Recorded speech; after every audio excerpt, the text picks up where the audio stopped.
माजी मंत्री सुनील केदार यांचा एक व्हिडिओ सध्या व्हायरल होतोय। या व्हिडिओमध्ये त्यांनी पूर्ण नागपूर जिल्हा पेटवण्याची भाषा केली आहे। सातगावच्या सरपंच उपसरपंचांच्या वादातून त्यांनी ही धमकी दिली आहे। सातगावमधल्या सरपंच उपसरपंच यांचा वाद आहे, त्या वादावरून माजी मंत्री सुनील केदार यांनी ही धमकी दिली आहे। नेमकं काय म्हणाले सुनील केदार बघूया आपण।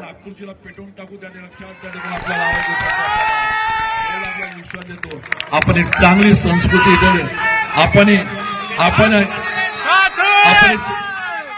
आपण एक चांगली संस्कृती जोपासली त्याबद्दल मनापासून आभार मानतो।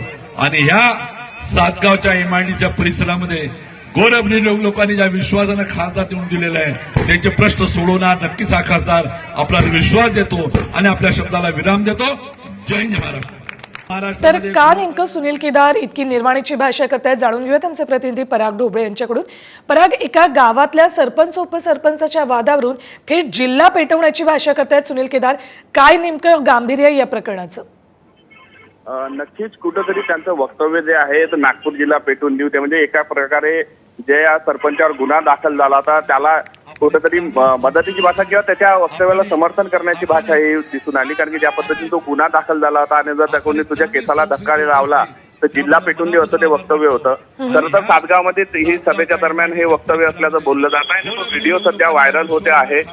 नागपूर जिल्ह्यामध्ये जो सातगाव होतं त्या ठिकाणी सरपंच उपसरपंचाचा वाद होता, त्यानंतर उपसरपंचांनी तक्रार केली आणि त्यावरून गुन्हा दाखल झाला होता।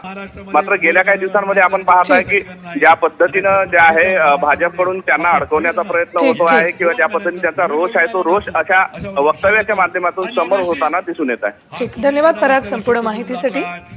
तर नेमकं सुनील केदार काय म्हणालेत पुन्हा एकदा ऐकूया आपण। आज सुनील केदार आपल्याला शब्द देऊन जातोय, आज तुमच्या केसाला जरी धक्का लागला ना तर पुरा नागपूर जिल्हा पेटवून टाकू, त्या लक्षात आपल्याला आपण एक चांगली संस्कृती जोपासली त्याबद्दल मनापासून आभार मानतो। आणि ह्या सातगावच्या एमआयडीसीच्या परिसरामध्ये गोरगरीब लोकांनी ज्या विश्वासानं खासदार देऊन दिलेला आहे त्यांचे प्रश्न सोडवणार नक्कीच हा खासदार आपल्याला विश्वास देतो।